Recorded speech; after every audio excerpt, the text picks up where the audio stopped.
Boa noite, irmãos e irmãs. Ao longo de algum tempo, a gente já caminha aqui com os irmãos, mas ultimamente, nos últimos tempos, a presença com pregações são mais constantes, e aí os irmãos já vão conhecendo um pouco a característica da gente quando vem falar aqui.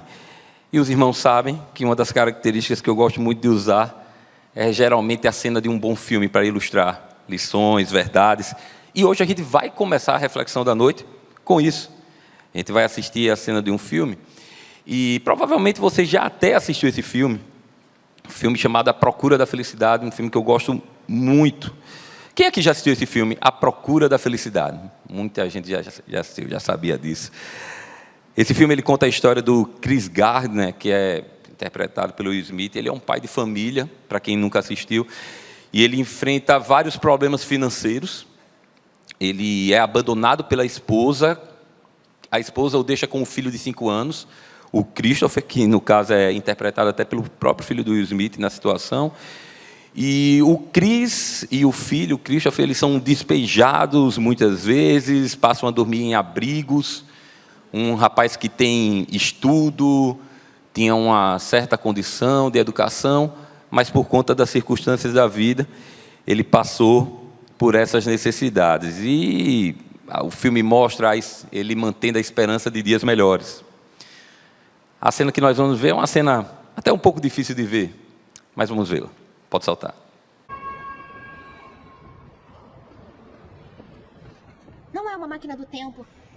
Pai, não é uma máquina do tempo. O cara disse que era uma máquina do tempo, mas não é, ele estava errado. Que cara? O cara que estava no parque, ele disse que era uma máquina do tempo.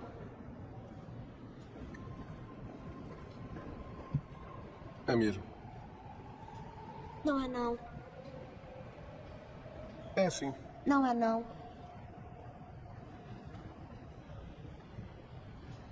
Nós só temos que apertar esse botãozinho preto bem aqui. Quer apertar? Tá bem. Vamos. Vem cá, vem.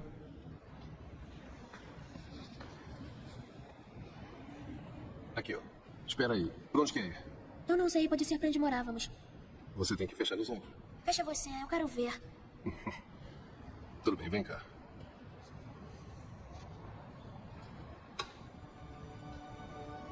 Você tem que fechar os olhos. Feche. Só uns segundinhos. Oh, meu Deus. Abre, abre, abre, abre, abre. Puxa. Oh. Quem são? São dinossauros. Onde? Você não quer ver os dinossauros? Olha ao seu redor. Olha só quantos dinossauros. Nossa. Você está vendo? Tô. Então vamos. Olha aí, cuidado. O quê? Não pise no fogo, somos homens da caverna. Nós precisamos desse fogo porque não tem eletricidade e faz frio aqui também. Olha, cuidado, cuidado. Ah, um tiranossauro, é um T-Rex. Pega suas coisas. Nós temos que encontrar um lugar seguro. Que lugar? Nós precisamos de uma caverna. Uma caverna? Temos que achar uma caverna. Vamos. Tá bem. Vamos, rápido. Vamos, rápido, cuidado. Aqui é a caverna, vem. Aqui, vem. Anda, entra rápido. Tá tudo bem? É, eu acho que tá sim.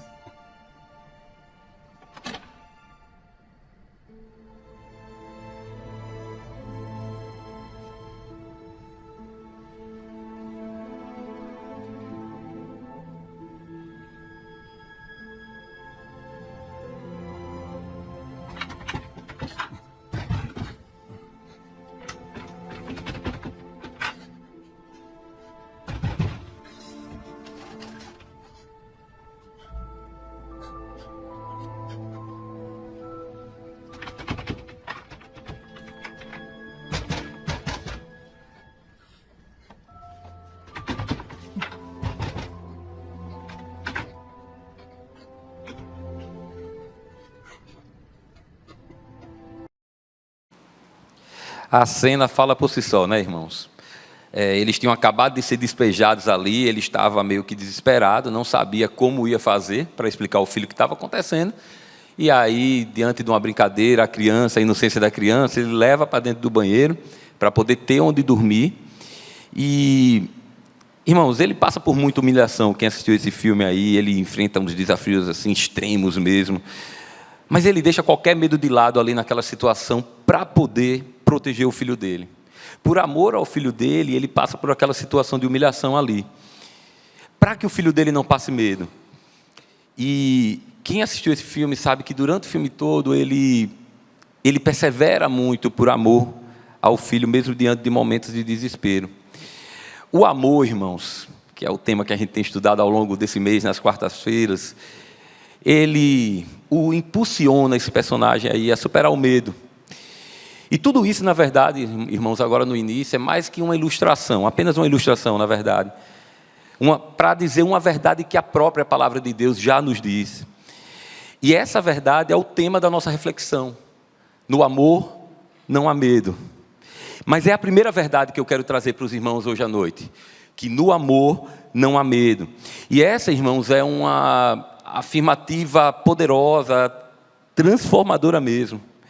Porque se temos o desafio de sermos aperfeiçoados no amor, como a gente tem conversado ao longo desse mês, a gente precisa viver essa verdade. E hoje a gente vai explorar juntos alguns elementos dessa expressão. Então, abra a sua Bíblia no texto de 1 João, capítulo 4, versos de 18 e 19. Nós vamos ler esse texto que vai falar justamente sobre essa verdade que acabamos de mencionar aqui, onde no amor não há medo. 1 João 4, 18 e 19. O texto também será projetado e você pode acompanhar. O texto diz o seguinte: no amor não há medo. Pelo contrário, o perfeito amor expulsa o medo, porque o medo supõe castigo. Aquele que tem medo não está aperfeiçoado no amor. Nós amamos porque ele nos amou primeiro. Meus irmãos, olhando para o verso 18, o que é que a gente observa primeiro? Na verdade, é o que me parece ser importante falar, primeiramente, que amor e medo são duas palavras incompatíveis. E eu digo isso, irmãos, porque o que é que consiste o amor nesse versículo, se a gente for lê-lo mais profundamente, entender o seu contexto? Porque ele fala de um amor que exclui o medo, que exclui o temor. E isso o autor, João, ele faz em duas perspectivas. Na primeira delas, o amor exclui o temor do juízo que virá. E aqui, irmãos, é importante, se você estiver com a sua Bíblia aberta, que você leia o verso 17. Pois João nos diz o seguinte: dessa forma, o amor está aperfeiçoado entre nós, para que no dia do juízo tenhamos confiança, porque neste mundo somos como ele. João aqui, irmãos, ele está nos levando para o futuro. Ele está nos olhando para que nós olhemos, ele está nos levando a olhar adiante, ver adiante. O que é que a gente vai experimentar no dia que estivermos diante do Senhor? Confiança ou terror profundo? A resposta, irmãos, para nós tem que ser confiança, sabemos disso. Para nós que aceitamos a Jesus um dia, tem que ser confiança. Sabe por quê, irmãos? Porque o perfeito amor, o amor perfeito resolve a questão do pecado, de uma vez por todas. E João explica o motivo da confiança que a gente vai experimentar no dia que virá, porque ele fala assim: porque neste mundo somos como ele. Ou seja, o Senhor Jesus está no céu e já passou pelo julgamento, veio ao mundo, sofreu o castigo merecido pelos nossos pecados. Então, uma vez que Cristo consumou essa obra, a questão do pecado não precisará ser tratada nunca mais, irmãos. Nossos pecados, irmãos, foram julgados na cruz do Calvário. E a gente pode falar com confiança que a gente não tem mais medo disso. A gente pode falar isso com confiança, pois a morte e o julgamento ficaram para trás. E o que a gente vê agora é o quê? Graça. É isso que a gente vê. E essa é a razão pela qual, irmãos, o perfeito amor, ele não pode coexistir com o medo. Eles não podem caminhar juntos. Mas ainda, para deixar mais claro toda essa história aí, a palavra castigo, no original grego, é a palavra kolassis, que só vai ser encontrada no Novo Testamento, novamente, em Mateus 25, 46, que diz o seguinte: e estes irão para o castigo eterno, mas os justos para a vida eterna. Então, irmãos, não resta dúvidas para a gente. O medo introduz meio que uma categoria do castigo, que é completamente alheia aos perdoados filhos de Deus, aqueles que o amam, amam a Deus e são aperfeiçoados no amor. Portanto, irmãos, deixa eu dizer para vocês algo: tenha segurança. Tenha segurança. Sabe aquela história? Bata no peito mesmo. Sabe? Diga: olha, eu não tenho medo, porque o amor de Deus está comigo. Nós podemos falar isso, irmãos. O medo, ele é incompatível com a verdadeira comunhão com Deus. O John Stott, ele diz o seguinte, que o amor é a prova da nossa fé. Portanto, tenhamos segurança. Não precisamos ter medo, porque o amor, irmãos, ele expulsa o medo. Ele arremessa ele lá para longe. Mas além de excluir o temor do juízo que virá, irmãos, o amor também, ele exclui os temores dessa vida em geral. Da nossa vida, do nosso dia a dia. E isso aqui é meio que um princípio do amor, irmãos. Porque olha só, acompanhem comigo. Primeiramente, o amor de Deus por nós. Aquele que nos criou e nos amou desde o início. Em segundo lugar, e aí a gente já vai fazendo meio que uma alusão aos dois principais mandamentos, como Jesus fala, porque em segundo lugar, o nosso amor a Deus. E em terceiro lugar, o nosso amor ao próximo. O contexto geral desse verso 18, que a gente leu até agora, ela traz assim, uma ideia afirmativa inerente a todas essas três ideias que a gente acabou de ver. Porque todas essas três formas de amor, irmãos, lançam fora o medo em nossas vidas. É aquele lance: Deus me ama, nenhum dano permanente pode me atingir. E aqui eu quero fazer, irmãos, o destaque, que esse dano é um dano espiritual, olhando justamente para aquilo que ninguém pode tirar da gente, que é a eternidade. Porque nenhum mal eterno, irmãos, vai atingir o homem que é aperfeiçoado pelo amor.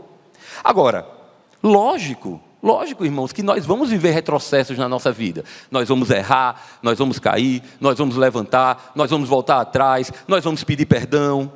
Lógico que isso vai acontecer. Sofrimentos, sim. No mundo terei aflições. Mas calma, venci o mundo. Teremos sofrimentos. Humilhação, sim, a gente viu ali uma situação no filme.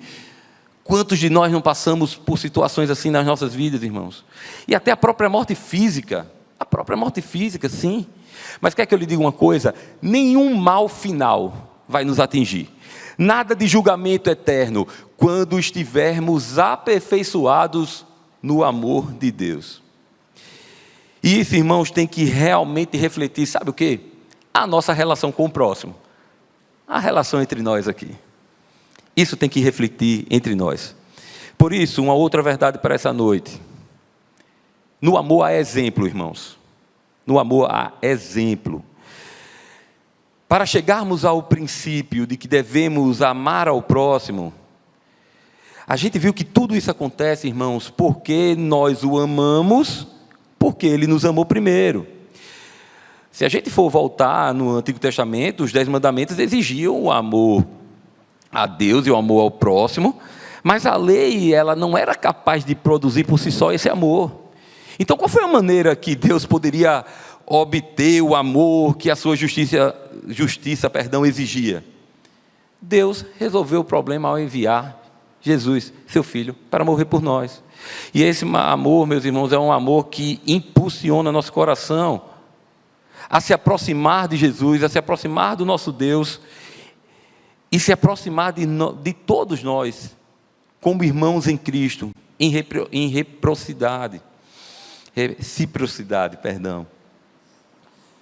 E o movimento natural disso, irmãos, é amar ao próximo também seguindo o exemplo de Jesus. Porque o amor que Deus nos oferece, irmãos, e aqui atenção para isso, não é qualquer sentimento. Sabe, não é um sentimentozinho qualquer. O amor é dom de Deus para nós, é um atributo de Deus passado para nós. E isso, irmãos, é algo que vai nos capacitar a enfrentar as dificuldades da vida, as adversidades da vida. Se pegarmos, por exemplo, a parábola do bom samaritano, A gente vê que aquele homem, apesar do samaritano, no caso, apesar do preconceito social, ele se aproxima daquele homem que estava necessitado e o ajuda. O amor que ele pratica, que ele demonstra, não conhece barreiras nem medos, porque ele arrisca a própria segurança para amar. Isso a gente viu lá na cena inicial do filme. O pai que aguenta toda aquela situação para proteger o filho do medo. E se você for ler atentamente, a parábola é muito conhecida, você já deve ter lido, Lucas 10, de 25 a 37, a parábola do bom samaritano. O que é que temos? Um homem judeu, a Bíblia não fala isso expressamente, mas nós sabemos pelo contexto que era um homem judeu, assaltado e espancado. O que é que acontece? Sacerdote e levita passam, homens religiosos, um sacerdote e um levita. Mas eles não ajudaram, e dentre tantas desculpas para talvez não ajudar, acho que principalmente a questão ali era a questão da lei cerimonial, lá de Levítico, a lei da pureza em não tocar nenhum cadáver. E essa lei venceu naquela situação, irmãos, mas o samaritano não. Tendo em vista, irmãos, a amargura assim, tradicional que tinha entre judeus e samaritanos, um samaritano seria a última pessoa a ajudar aquele homem que estava ferido. Quem imaginaria que alguém como um samaritano prestaria socorro ali? É o movimento contrário, ele se compadeceu.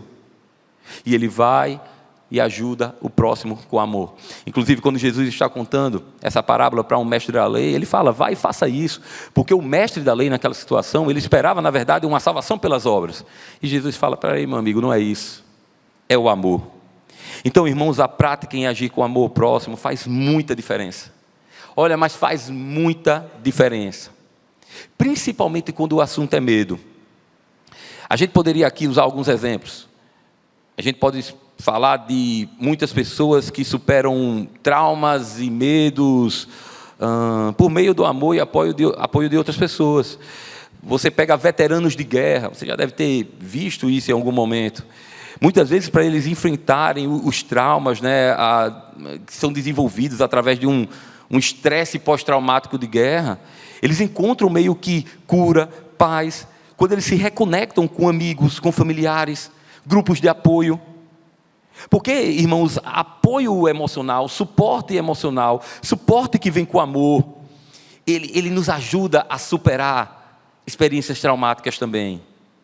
E esses relatos, irmãos, quando a gente vai ouvir, você já ouviu algum dia, eles realmente evidenciam, assim, um amor, muitas vezes, sabe, verdadeiro, fraternal. Você pode pegar também organizações assim, eu estava pesquisando uma organização chamada Make-A-Wish Foundation, que ela fala sobre desejos ela realiza os desejos de crianças de doenças terminais. A gente tem, inclusive, aqui mesmo em Maceió, o Sorriso de Plantão. Nós temos entidades que fazem isso, irmãos. Que eles proporcionam momentos de alegria em meio ao sofrimento. A pessoas que vivem com medo. Então, o apoio, meus irmãos, é emocional. Olhar para o próximo com amor demonstra que nós podemos ajudar os outros a superar o medo e a expulsar o medo. E isso, irmãos, é pedagógico. E é por isso, irmãos, que uma outra verdade para a nossa noite hoje é que o amor ensina. O amor ensina. E embora, irmãos, atenção nisso agora. Atenção. Porque embora o amor não tenha medo, é importante a gente entender que o amor, ele pode sim confrontar e educar. Porque o amor nos ensina a crescermos como pessoas, a sermos melhores. E enfrentarmos verdades até sobre a gente mesmo, irmãos. Hebreus 12:6, em Hebreus 12:6 a gente aprende que o Senhor corrige a quem ama. E o amor, ele não é cego, irmãos, ele vê a realidade. E ele nos desafia a mudar. O samaritano, na história bíblica que a gente acabou de falar aqui, ele não apenas amou o ferido, em primeiro lugar ele fez isso, mas ele agiu de maneira que ele confrontou a indiferença dos outros que passaram ali. O amor, ele é pedagógico também, irmãos, nessas situações. Ele nos ensina através da ação. E é por isso que nós precisamos agir. Então saiba de uma coisa, que à medida que você dá exemplo, você está ensinando. E pode parecer uma coisa óbvia, sabe, irmãos? Lógico que eu sei disso. Mas então vamos reafirmar juntos aqui, irmãos, que à medida que você dá exemplo, você está ensinando.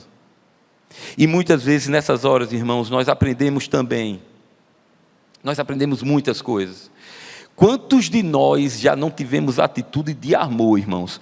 A gente se colocou à disposição de ter uma atitude de amor e no final a gente é que é ensinado sobre amor. Quantos de nós já não vivemos nisso? Eu me lembro quando nós fomos a Quebrangulo em 2010, no período das enchentes lá. Fomos com um grupo aqui da igreja. E eu me lembro que a gente foi num ato de amor. A gente como igreja, a igreja foi para fazer o trabalho social, para apoiar. Mas quer que eu diga uma coisa, irmãos? Isso marcou demais a minha vida. Tem 14 anos, eu era seminarista. Mas a gente, irmãos, a gente recebeu muito mais amor do que a gente levou naquela situação. Porque as pessoas estavam sem casa, desabrigadas, e a gente só recebia sorrisos. E a gente só era acolhido. E ali eu aprendi, irmãos, que olha, o amor supera o medo. O amor supera o medo e as adversidades. E você com certeza já passou por isso. Tomou uma atitude de amor por alguém, mas aprendeu muito mais com isso. O C.S. Lewis, ele uma vez disse o seguinte: o amor é algo que temos de dar, mas também que devemos receber e aprender. Então, irmãos, o amor exige que nós enfrentemos nossos próprios medos e vulnerabilidades. Ele exige isso. E aí, nós começamos a caminhar para as conclusões dessa história toda. Porque nós acabamos de ver que o amor, ele atinge várias esferas da vida da gente. Acabamos de ver isso aí. E é nessa hora, irmãos, que nós temos que pensar no seguinte: que no amor há plenitude. Que no amor há plenitude. E aí a gente pode voltar, irmãos, para o texto que nós estamos vendo, o texto base, sobre aperfeiçoamento, e entender melhor sobre isso. A palavra aperfeiçoamento, irmãos, a palavra que a gente vem estudando, que é o tema desse mês, nas quarta-feiras a gente vem estudando, a palavra aperfeiçoamento é profundamente bíblica. Profundamente bíblica. Em Filipenses 1,6, Paulo nos lembra: aquele que começou a boa obra em vós, há de completá-la até o dia de Cristo Jesus. Porque o processo de aperfeiçoamento no amor de Deus é contínuo. Ele é contínuo, irmãos, ele tem que continuar e ele tem que atingir a sua plenitude, irmãos. Ele tem que atingir a sua plenitude. O processo de aperfeiçoamento no amor de Deus é contínuo e envolve esse relacionamento ativo com Ele. Essa palavra aperfeiçoado, irmãos, lá em 1 João 4,18, o verso que nós vimos até agora, ela é traduzida pelo grego teleomenos, que carrega a ideia de que realmente algo atingiu essa plenitude, essa completude que nós falamos.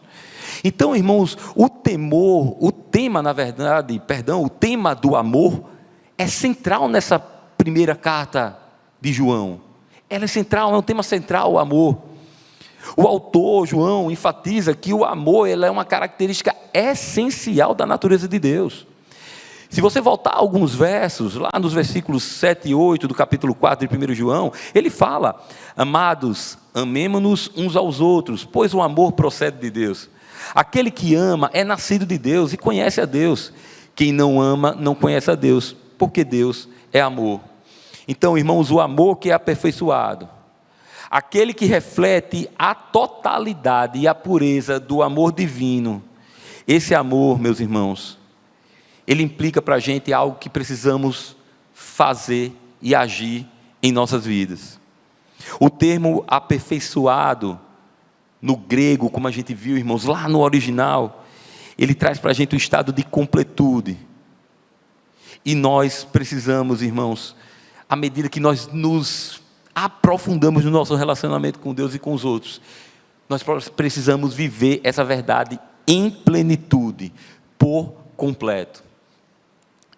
algo que eu estava pensando é que isso é mais ou menos, entre aspas, uma teologia do amor.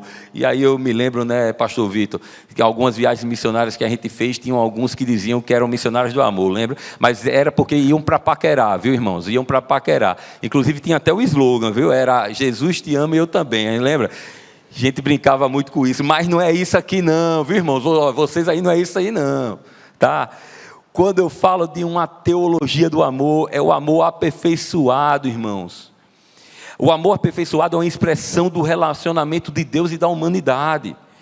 Porque à medida que os crentes vivem em amor, eles vão se tornar mais semelhantes a Cristo. Isso é um movimento contínuo, irmãos. E esse é o objetivo central da teologia joanina, de João, quando ele escreve sobre amor. Porque o amor ele se torna um sinal visível da presença de Deus na vida dos crentes.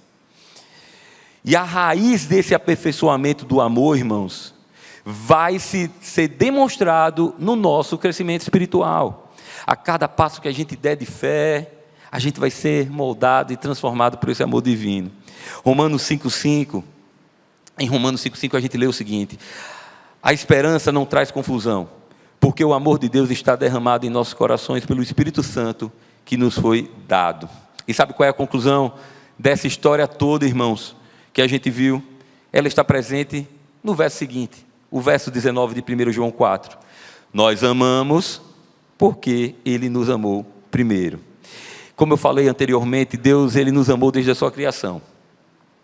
E o ato de enviar o seu Filho, Jesus, para nos salvar, indica tudo sobre as nossas motivações e do que devem ser formadas as nossas motivações. No filme que nós vimos ali, irmãos, na cena que a gente viu, eu disse para os irmãos qual era a história, a sinopse ali do filme. E durante todo o processo de aprendizado daquele personagem ali ao longo do filme, quando ele está sofrendo, quando ele está passando por necessidades, ele entra num estágio, numa empresa lá de economia que ele precisava participar daquilo ali sem ganhar nenhum salário. E ele passa necessidades, o filme todo, sem ganhar nada, mas no final, irmãos, na reta final, ele é premiado com seu esforço. E ele ganha um emprego.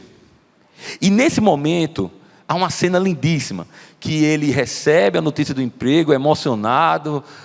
Poucos filmes me fazem chorar, viu, irmãos? Mas nesse eu chorei. Nesse, da primeira vez que eu assisti, eu chorei.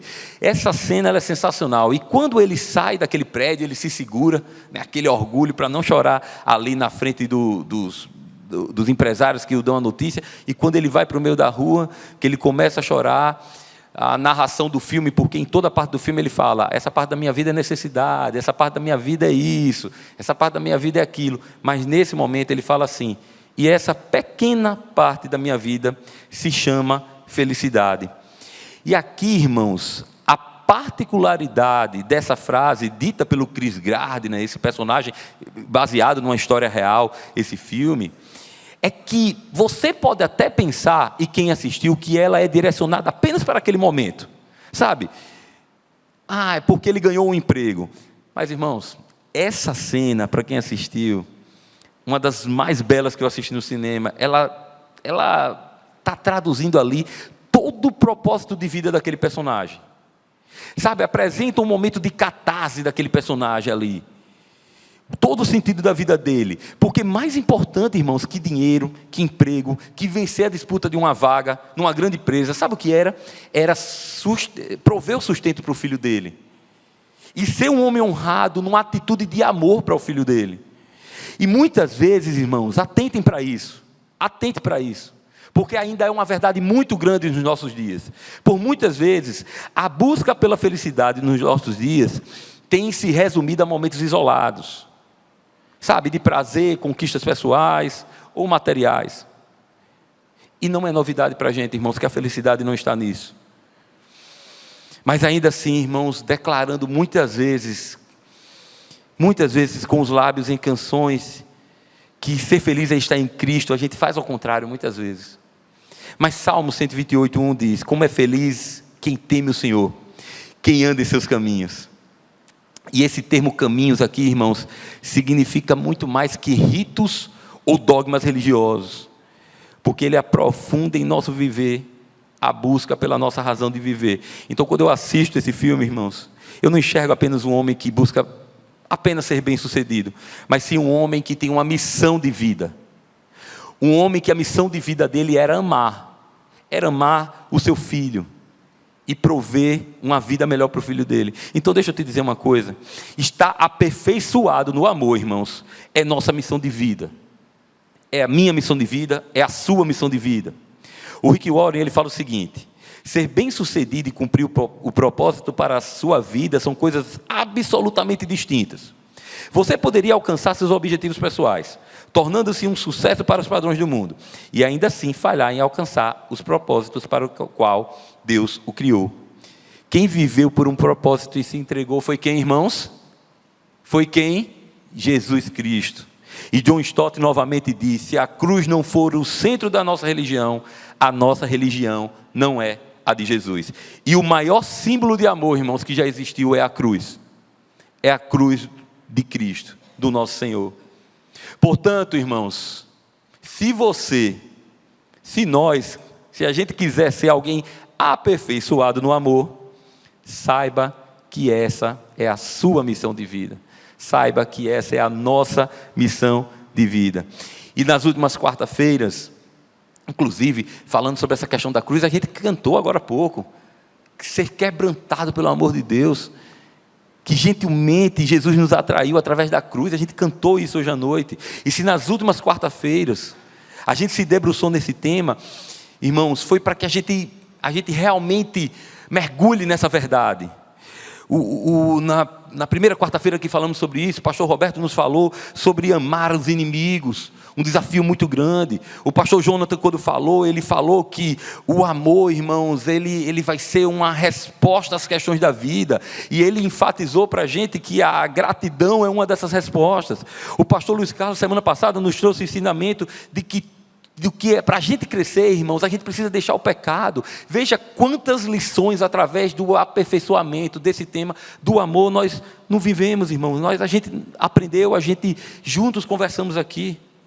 Mas tudo isso, irmãos, tudo isso só poderá ser colocado em prática quando entendermos que amar é missão. Amar é inerente à sua missão nesse mundo. Se um dia você aceitou a Jesus Cristo a ser o Senhor da sua vida. Amém, irmãos? Que essa seja uma verdade para as nossas vidas, Vamos orar? Vamos orar para encerrar esse momento. Muito obrigado, Senhor Deus, por esse dia, e muito obrigado pela oportunidade que nós temos de estar na Tua casa, Senhor Deus. Porque aqui, Pai, vivemos uma comunhão, Pai. Uma comunhão que vem de Ti, do Teu amor, Pai. E que o Senhor continue nos ensinando, Pai. Que possamos aprender, Pai, que em Ti e no Teu amor nós não temos medo, Pai. Nós não precisamos ter medo, Pai. Porque sabemos, Pai, que estaremos contigo na eternidade. E que nós, Senhor Deus, que a nossa igreja, Pai, que a igreja do Senhor espalhada pelo mundo, Pai, que ela possa transmitir essa verdade para as pessoas, Pai. Que possamos testemunhar disso, Pai. De um amor, Senhor Deus, que nos dá paz em meio a qualquer situação, Senhor Deus.